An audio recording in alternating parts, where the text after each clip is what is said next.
I feel like I'm getting gypped. Like I'm really angry about that. I really miss the little snacks, and I want the mini Evian bottles. Like I know I can buy my own, but I want my free Evian water bottle when I'm in the boutique, okay?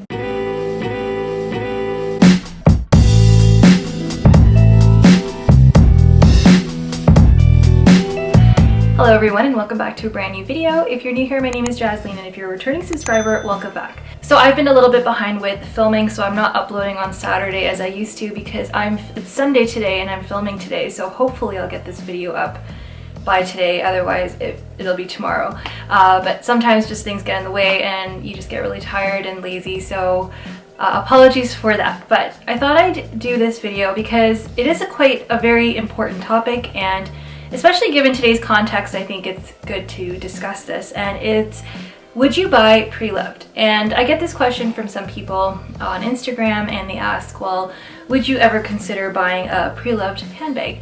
And I thought, hey, this would be a really great discussion video. So I've got my notes on my phone here, because sometimes, do you guys ever get like, when you get like ideas, like you just write it down? And I usually do like to use a notebook, but sometimes my phone is just like so easy. I just put it in my notes and I just jot it down and then organize it later. But basically, throughout like, I guess like my luxury shopping experience, I was never open to buying pre-loved ever.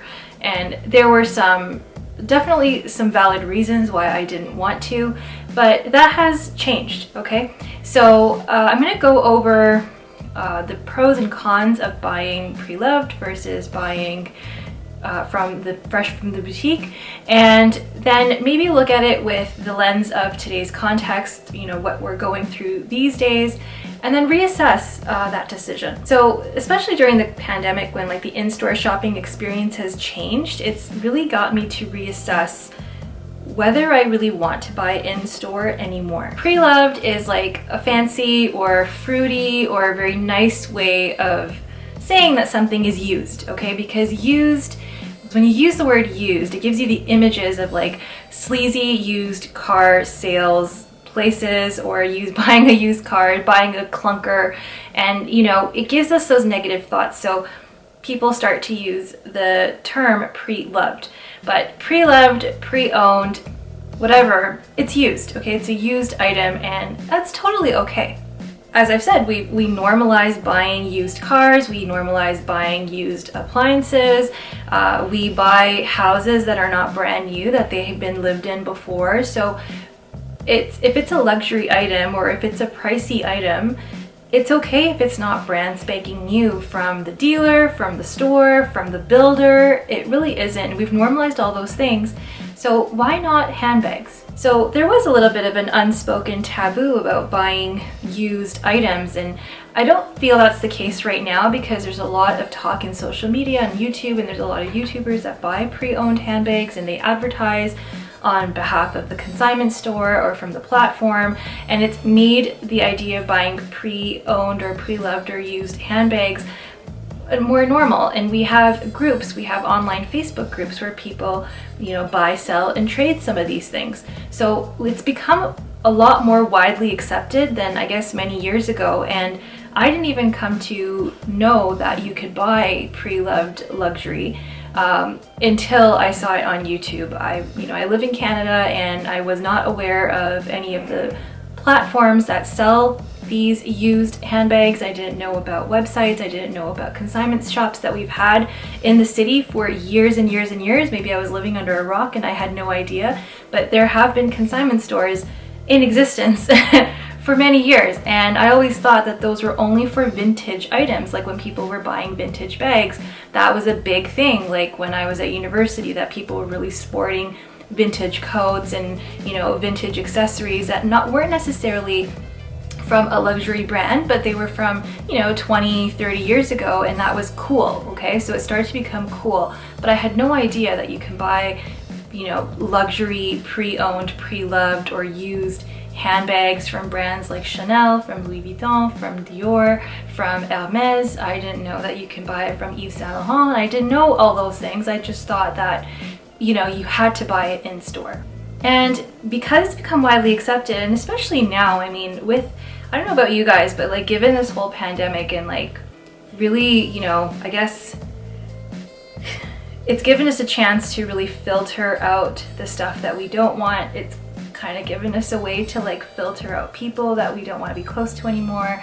We're really, you know, creating like our tight-knit circles again. So we kind of stopped caring what people think, and I think that is more apparent even for me. Like I've become a little bit more less concerned with the opinions of others, if that makes sense. So I'm going to go over the pros and cons of buying in boutique and pros and cons of buying pre-owned, and let's look at it and assess these pros and cons with the lens of today's context. Okay, so definitely pros with buying pre-loved. So the pros of buying pre-loved or used or pre-owned, obviously it's the price. You can get quite a good discount, and most of the time, unless this item is in demand, it's a unicorn item, you know, that it's something that people are really searching for. You know, in that case you pay a premium, but in most part you do get a better price, because let's say if you're buying, say, I don't know, a Louis Vuitton Speedy, okay? So somebody who's selling their Speedy handbag, which is a classic bag, they're always producing it. That person may have purchased it for, I don't know, $700, okay? And what's the price of a Speedy now? I don't know, I'll find it and I'll insert it, but you know, they're probably gonna be able to sell it for what they paid or maybe a little bit more. And you as a buyer, instead of buying that same bag in store for the price it is now, you're gonna get it at a discount because you're purchasing it from them at the price that they purchased it at because of the price increases that we're having. So in that case, it's a win-win situation. The person that's selling it is able to basically recoup all of the money that they spent on it, and you get a discount. If I want a pre-loved bag, then I want it heavily discounted. Like, I don't want to have to pay like more. And also with certain bags, if I'm only getting like a 10% discount, that's not enough. Like, I need to have a heftier discount for me to want to buy it pre-loved versus buying it brand new in the store, because otherwise then I just put in a little bit more money and just buy it brand new from the store, is what I'm trying to say. For savings, as a Canadian, I didn't really see the savings in buying pre-loved items, was because a lot of sites that were really pushed by YouTubers like Fashion File or Vestiaire Collective, or what's another one? There's like Real, there's Yugi's, there's a bunch of these sites, and they're not based in Canada, so especially Fashion File, it's based in the US, and you know, you're paying in US dollars, so we all know the conversion from US dollars to Canadian is really crummy, and then you're paying tax on top of that, so you're going to be paying the California tax, and then you're also going to end up paying you know, our provincial tax when it gets here. Duties is, it depends on the item that's coming in, but you may be subject to duties, but you are paying tax on top of that, and then you're converting to US dollars. So the savings to me didn't seem so good. It didn't seem this as apparent as what a lot of the YouTubers in the US were talking about, because it was more expensive for me, and I think a lot of our friends here who are from Australia might feel the same way, because it really sucks to be ordering from the United States if you're in other countries. But nevertheless, you can still get a good deal if you know what you're looking for. And especially now, being on this platform, I've come across and have been shared Canadian Instagram platforms where people are selling items to their consignment stores, and then you also have Facebook groups where people are selling items to each other. Another pro is that you'll be buying pretty unique pieces. So sometimes, you know, as you know, with different collections and different houses, they have seasonal collections where they make something and they don't make it, you know, for many years, or they'll make something similar but they won't make that exact same piece. So if you missed out on it or you didn't see it before in store, there's a chance that you can purchase it on the pre-loved market. So that is a pro, because it's a second chance. It's not like that ship has sailed. You can still search for it, and perhaps somebody is selling it. It's also less intimidating, because you, especially for, you know, somebody who doesn't really like to shop in boutique, or, you know, we always hear that people have bad experiences with certain sales associates and certain managers, that they're kind of talked down to. They feel like people are snooty. in this case, you kind of eliminate them and you just get the product that you want without having to deal with all that, you know, sales associate drama and attitude. Fortunately, I haven't really had any of that as an experience, but a lot of people have said that they have had pretty crummy experiences in luxury boutiques because they've been talked down to or looked at as though they're like dirt poor and that they can't afford anything, and that makes the whole experience really sour. So in this case, if you are going to be buying through this platform, especially if it's online, like you don't have to talk to anybody, you just buy what you want and that's it. It's also sustainable and it's less wasteful. So, you know, if you are mindful of the environment, and especially if you're buying, you know, luxury clothing items or, you know, handbags, instead of using, you know, these materials over and over again and creating waste, you are contributing to keeping our planet, you know, safe. So with that, there are definitely obvious cons, okay? So, and I'm going to talk about how we can sort of combat these cons. So a big question is authenticity. So authenticity, yes, of course, that's one of the reasons why I never really opted for pre-owned or pre-loved. It's because I was always nervous about authenticity, okay? There are a lot of super fakes on the market, and if, you know, even for somebody who, like even me, like if I've seen a lot of handbags, but I can be fooled. I can really definitely be fooled because, especially when you're looking at photos online, you can't feel the item, you can't smell the item, because yes, we do smell, but some things are said that they're made of leather, but they're not leather, they're made out of PVC or some sort of plastic or rubber, and you can really tell if it's not leather. In some cases, such as Louis Vuitton, their canvas can be replicated, and there are replicas out there, and I don't think I'd be able to tell the difference. So if you're a first-time buyer, you definitely have to be a lot more careful because you know, you haven't handled luxury bags before, so sometimes you don't have like a reference to, you know, look at. So, and even experts can be fooled, but there are authenticators that you can go to, and if you ever are buying a luxury handbag or a luxury piece, always, always, always invest in getting it authenticated, and authentication charges are really not that bad. You know, Canadian, it'll work out to be about $40 to $50 depending on what you want. I would definitely recommend Zico authentication. She's really good. And then also there is Entropy, and then there's Real Authentication. You can send photos and then they can authenticate for you. Okay, variable conditions and smells and odors, okay?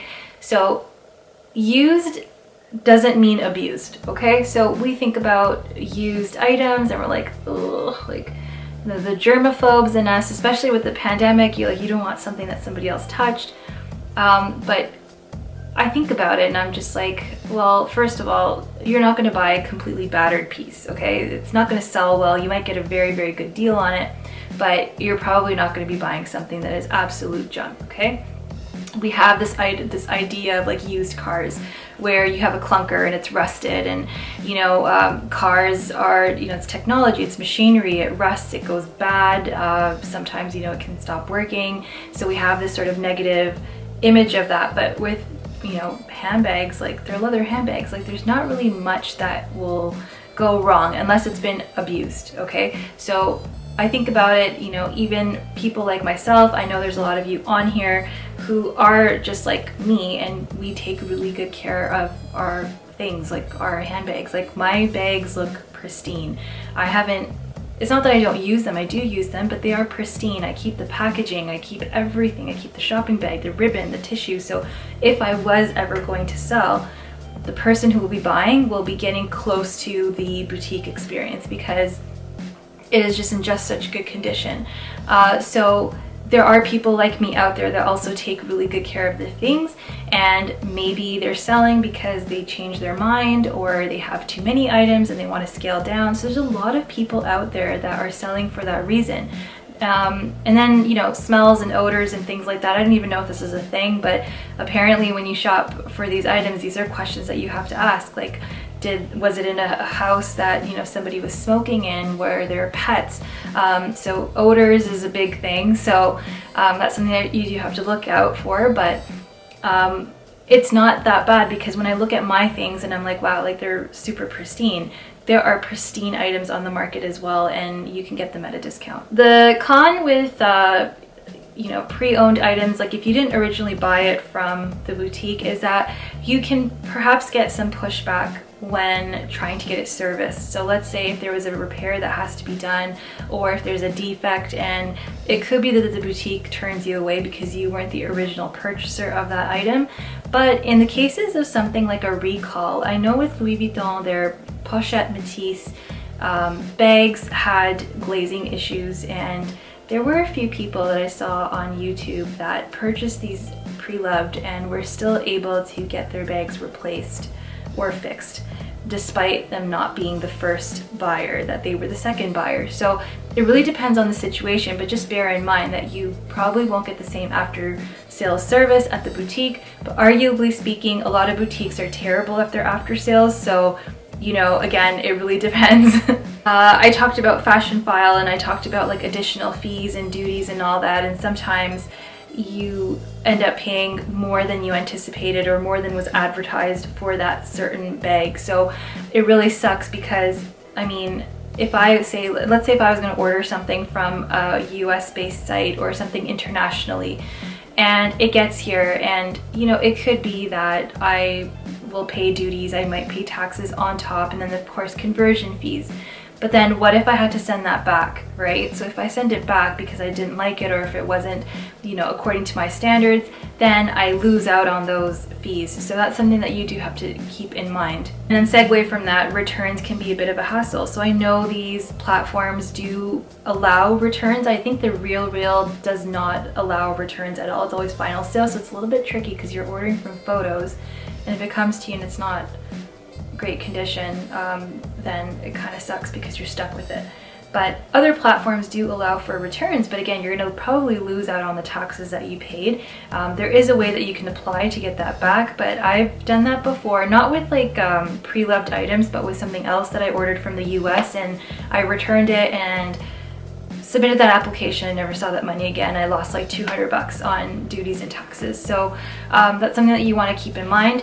If you are not dealing with a platform, like I know some people were buying from independent sellers on eBay, there are people that sell on Instagram, there are people that sell through Facebook, that, you know, this is an individual who's selling it, then yes, it could be that there might be a bit of pushback when you are returning. So it really depends on the transaction and who's selling. So, you know, you do have to be really careful when you are purchasing these items, and make sure that you set out the ground rules as a seller and a buyer to, you know, to see and discuss like what will happen if I am not satisfied with this product. Is it final sale? Is it whatnot? Because you don't want to get caught in that battle at all. Okay, so the pros of buying in boutique, and some of them I'm going to argue are not pros anymore and they don't exist, okay? So the in-store boutique experience, okay? So this is pre-pandemic I'm talking about. Shopping in boutique is wonderful, okay? It's, you know, you take like the afternoon off, or you take the day off, you know, you feel good, you're going into a beautiful store and you're getting great service. At least I've gotten really good service. I know some people don't get the greatest service, and it's unfortunate, but I have had a very good experience when going into boutique for the most part. But you get all the frills, like you get the beautiful packaging, like the ribbon, the tissue paper, everything, and it's beautiful. It's a brand new piece. You get to try on other things. You're offered like beverages, right? So I don't drink alcohol, but I mean, people are like offered champagne. You get like at least orange juice, coffee, little biscuits. You get like the free little Evian bottle at Chanel, you know, and sometimes you'll get like valet parking. So they'll park your car for you if you purchase something. You get invited to events, right? So if you shop enough, then you get invited to exclusive events. You can pre-shop, but then they sometimes have like debuts where they have high jewelry, and then you can come and see that jewelry. I've never bought any of it, but I've been invited to those events, and you can go and see these beautiful things and dress up, and it's just like a nice way, you know, it's just like a nice outing, right? So all of those things were there, but given the pandemic, over the last year, the frills of shopping in boutique are no longer there, okay? First of all, you have masks on, so nobody can offer you a drink, okay? So you're not getting offered beverages.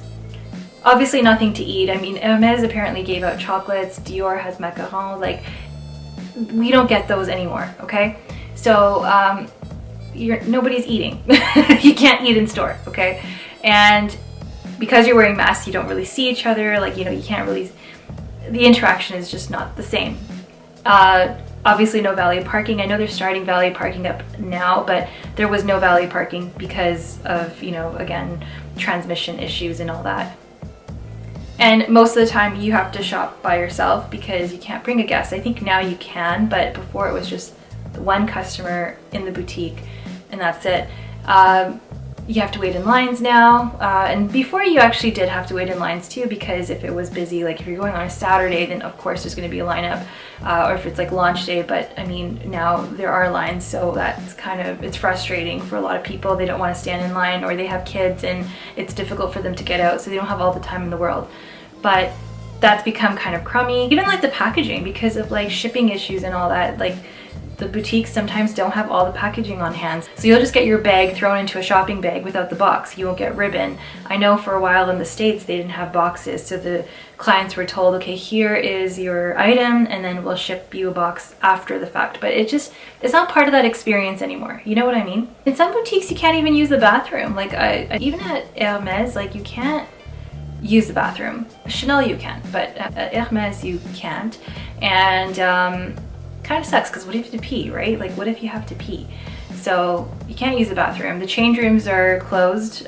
Some are, but most of them are closed, so you can't try stuff on. And then there's no events. Like, they don't have those events anymore. So what's the point of me shopping in store if I'm not going to get all those frills? Like, it's just like and especially like when the stores were closed. Stores have opened up now. And I'm talking in the context of Canada, like at least for Toronto, but I know other countries, you know, I see people, they're shopping in store and they're getting their, you know, drinks and all that, but we're not getting that here. And I think that's the case for the UK as well, and in some parts of the States. So when stores were closed here, we were in like the longest lockdown ever for like 3 months. And if you were shopping, it was via text. Like, I just text and I get a link and I pay over my link and the thing will get delivered to me, or I'll just pick it up and do a curbside pickup. So I had no in-store experience, yet I'm spending all this money. So yeah, that in-store boutique experience is gone, and I don't think it's gonna be back to normal anytime soon. But the thing is like, at least give me like the mini Evian bottle to go, okay?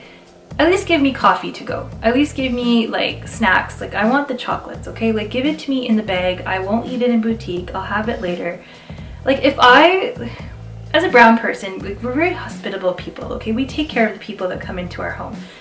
If a customer came into my boutique, if I owned those boutiques, I would be like giving a thermos of coffee or tea and a little paper bag with snacks. And I'll be like, here is your bag and here is your snacks and thermos for the road. Just bring it back when you're in next, okay? I would do that. That's not the case. So I feel like I'm getting gypped. Like, I'm really angry about that. I really miss the little snacks, and I want the mini Evian bottles. Like, I know I can buy my own, but I want my free Evian water bottle when I'm in the boutique, okay? That's kind of, we're not doing that anymore. Okay, so next pro is guaranteed authenticity. Of course, if you're buying a boutique, you know you're buying the real deal. You have peace of mind, okay? So that's a pro.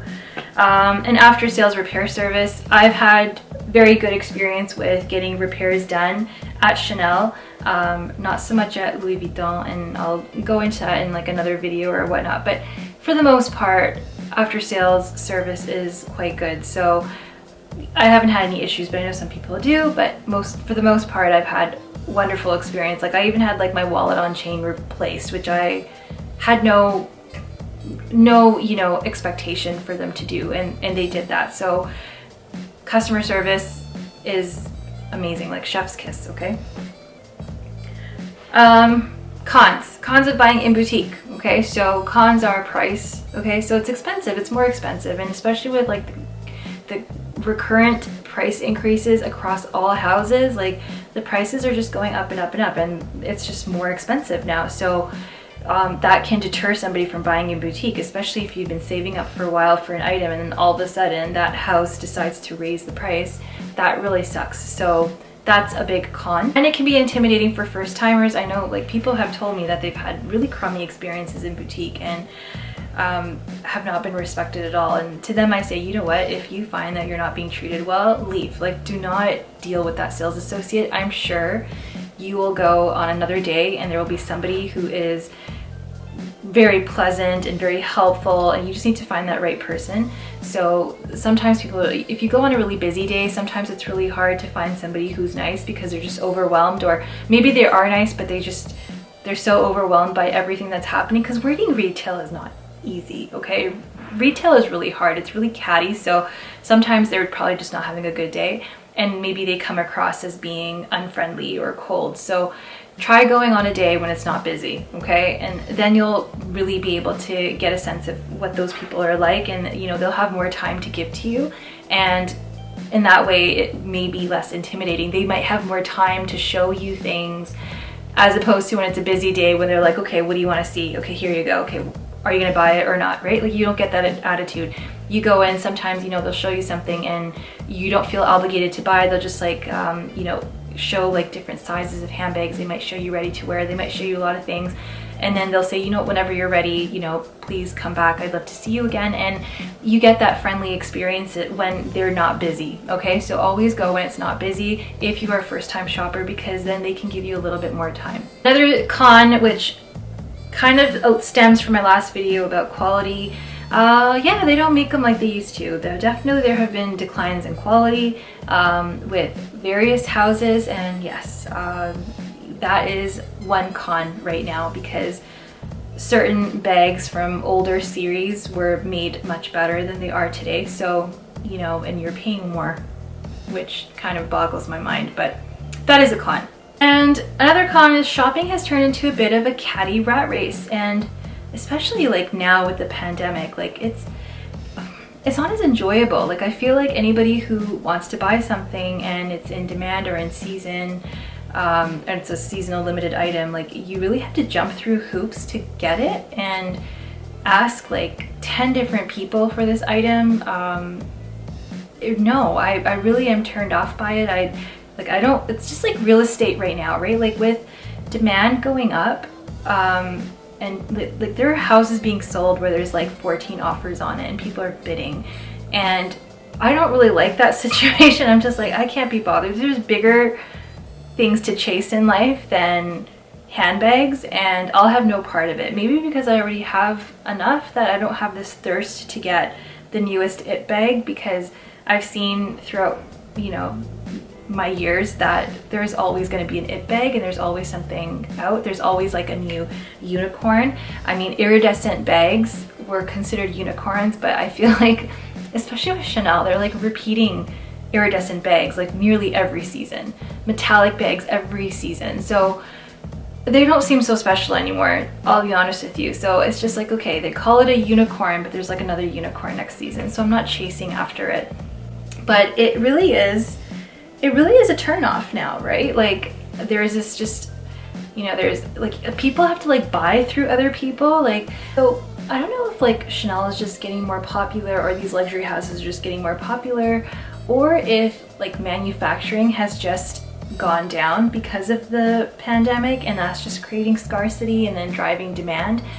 Let me know what you guys think, but I don't really like this rat race. I really don't, and I'll have no part of it. With COVID, it definitely has fueled some of this, because there's more people with discretionary income. You know, there are people who have been able to work throughout the pandemic and they're just working from home.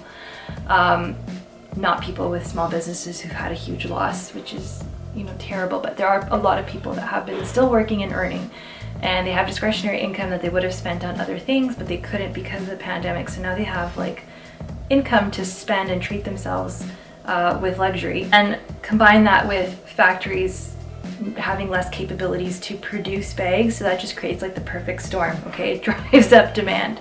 So I'm like also getting really exhausted of this rat race, thinking of releases that are months away. Like, I'm seeing people like obsessing over like a collection that's, you know, 2 collections away, right? And we're not even in the collection that we're in now. And they're sending photos to like the boutique and their sales associates about bags that they don't even know about yet, because you know they're leaked by resellers who have their own connections. But it's creating like this, yeah, I just don't like it. I really don't like it. I don't want to shop like that. And luxury shopping should be enjoyable. Like it should be a leisure thing to do. It shouldn't be something that you're stressing about, especially with like this rat race. It's just like, okay, like there are items that are hot, there are items that are in demand, and it's become more of like a seller's market. Like it's like the clients are like compelled to pay for it as soon as they can so they can reserve that item and then think later. And I don't like that. I don't like that approach to buying such expensive items.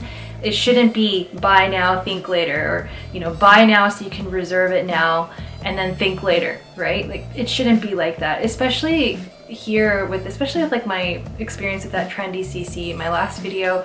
I think it jumped ahead of myself. I'm just because I don't normally shop like that. I don't buy bags without, you know, seeing them or having time to really think over them. I knew I wanted it and it became available. I bought it because I had to reserve it. Otherwise it would have gone to the next person in line, however that works. And when I got it, it sucked because it was terrible. So I had to return it, and usually you don't get store credit here. I had to argue for it and I did get a refund, but I mean, imagine if it was somebody else, like maybe they wouldn't have been able to get that sort of leniency with that. So it really sucked. It really does suck. And that buying experience is just not cool. Like it shouldn't be stressful. Like it really, when you buy a luxury item, doesn't matter what it is or how much it is, if it's a luxury item for you, you should enjoy that shopping experience. Like you should, you know, it should make you happy. It shouldn't be stress or anxiety ridden of like chasing this bag. That's not how I want to shop, and that's just not my game at all. This luxury doesn't dictate me, okay? Like it's something that's supposed to make me happy, and that shopping experience is supposed to make me happy. So I'm not giving in to that rat race. I don't care how popular the item is.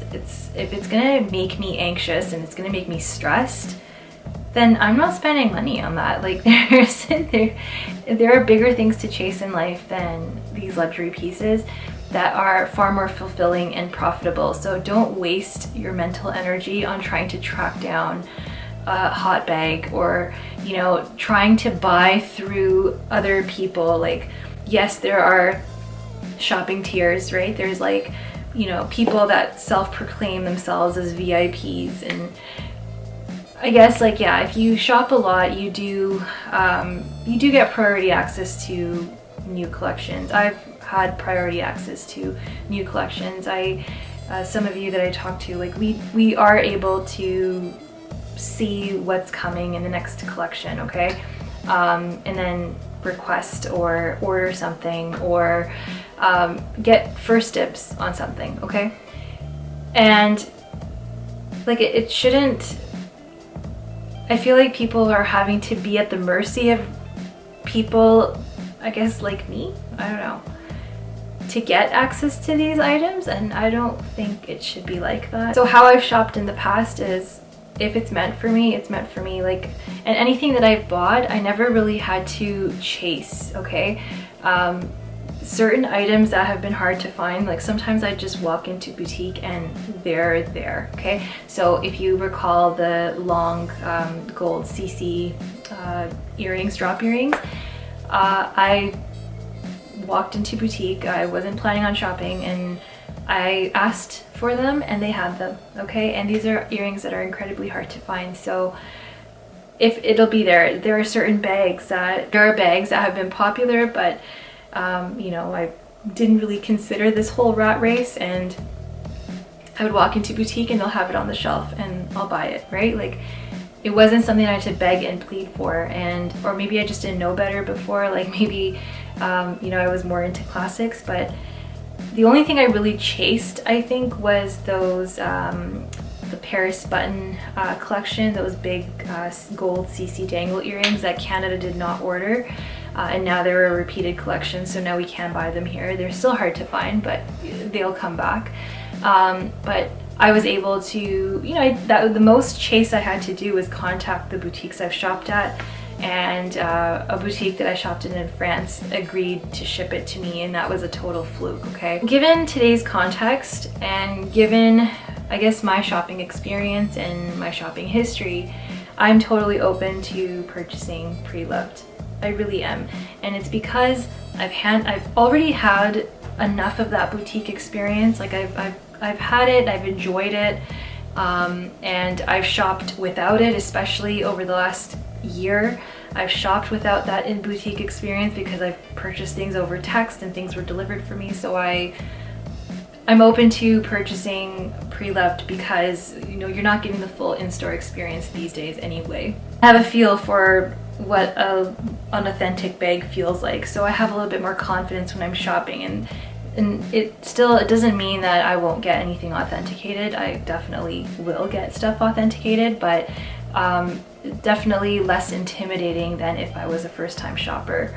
So, and now it's just like, yeah, I think, you know, with my collection, I've got my classics down, I've got some seasonal pieces down, and if I find something that is absolutely unique and has never been and isn't available anymore, definitely I'm open to it. So if you are somebody who is on the fence about buying a Preloved bag, I hope this video was helpful to you. Okay guys, so if you enjoyed today's video, please consider liking and subscribing to my channel, where I'll be bringing in more videos like this, talking about luxury, sometimes an unboxing here and there, sharing tips and tricks. I don't know, whatever I think is important to discuss with this community, I will discuss.